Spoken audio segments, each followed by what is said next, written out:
Hello everyone.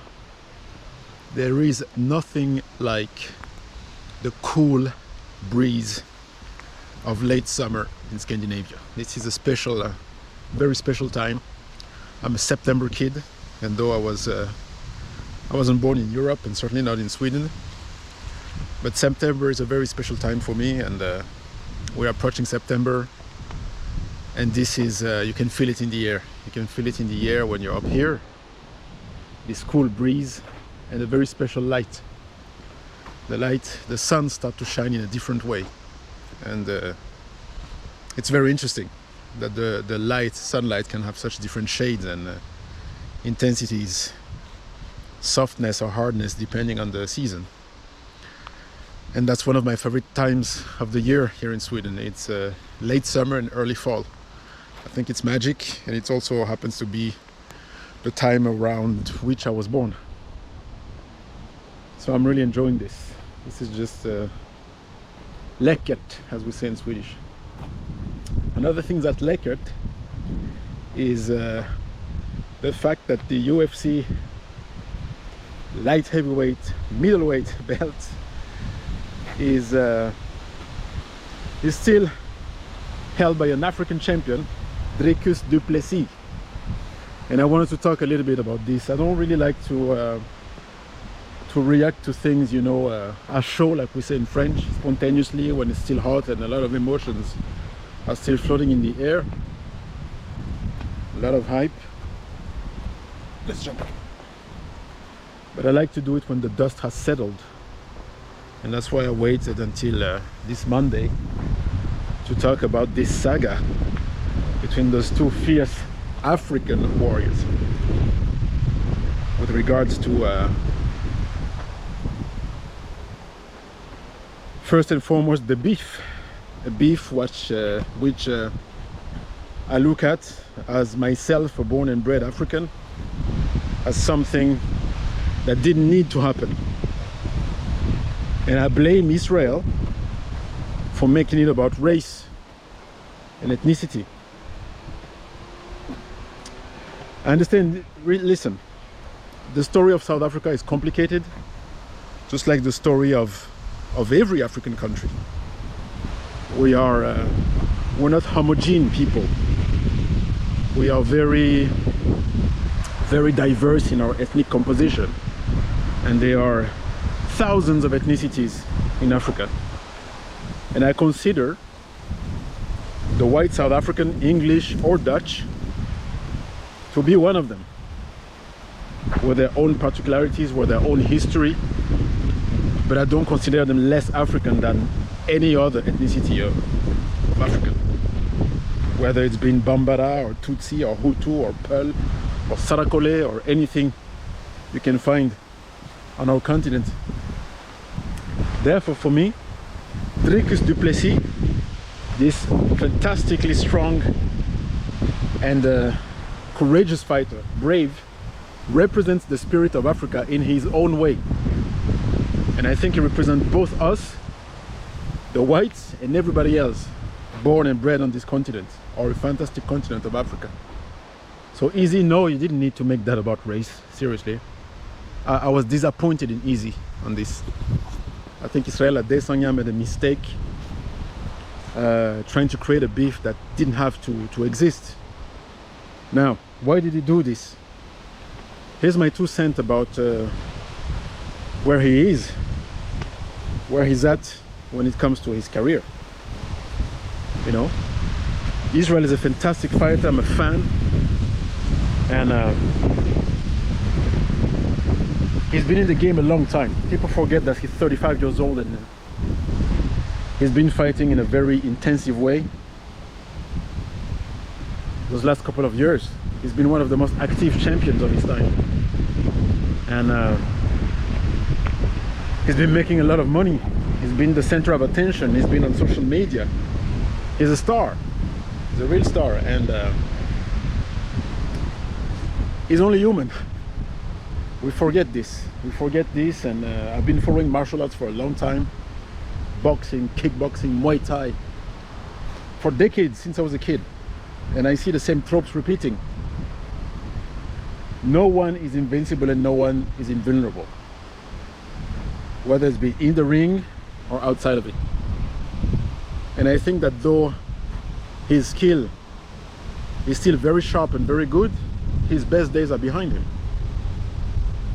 You know, at 35 years old, with such a tempo of fighting and so much attention, Israel's best days are behind him. Now it's time for, as usual, for the cycle to end and for a new cycle, a new generation of fighters to come up and take the crown, take the torch and carry it. So we're all familiar with how this all started. This so-called beef was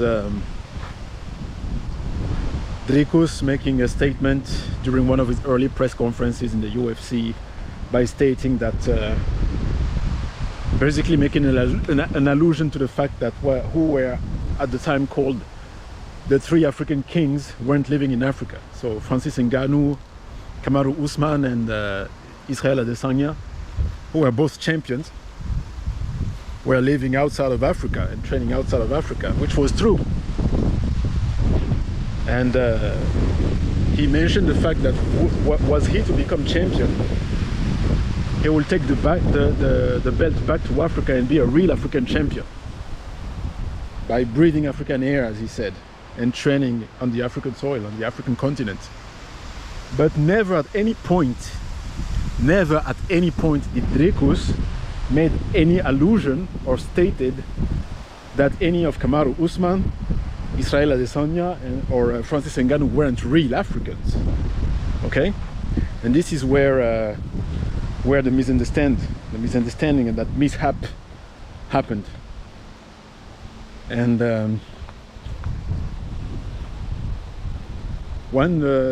long story short, after his win against Robert Whittaker, Dricus du Plessis stands in the octagon. Easy jumps in the octagon and start basically being his face, calling him the N-word, and basically setting up the premises for an upcoming fight that didn't really happen directly, but this is where that beef originated from. And I think that was totally silly of Adesanya, as we say his name. And unfortunately, I thought this was over. I thought they had come over that aspect of their journey to this fight. You know, when I saw the early press conferences between their fights of this last weekend, I thought this was over. But no, it had to come back at some point. And last press conference was horrifying. Izzy went back into baby crying mode and calling him pig and pink feet or whatever that was. And I think this sound to me racially loaded to call a white person like this, you know. And what I think that comes from, Izzy is a pretty insecure guy. He seems confident, he seems you know, cool in front of the camera, everything, but I think a lot of his behavior permeates this sort of, you know, the how can I put that simply, the class clown somehow, and insecure and trying to be the cool guy all the time, and at the same time pretending that you don't give a shit about anybody, what they think, etc. So he has a little bit of that chip on his shoulder all the time. And now back to my point, my original point. 35 years old, in the game for a long time, seeks motivation, typically, like many fighters, seeks motivation to stay in the game by creating enemies that don't exist and generating beefs that don't have any reason to be, you know. And I think that's what he did. This is why he basically melted down. He cried. He said he was fighting for his family. You don't fight for your family anymore, Israel. You don't. You know, your family is set up for life. You guys are all millionaires, as I've seen on his YouTube channels, you know, his investments. And he's well taken care of by his father, who's an accountant. So the money is just growing. He has a bunch of endorsements, you know. Look at his cars, you know, look at his lifestyle. He's having a great time. He's having a great time, and I think that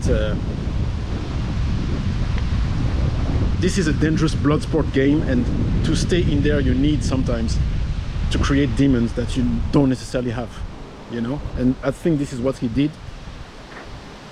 And I also attribute this to the fact that he should have fought Sean on a rematch before going after Duplessis.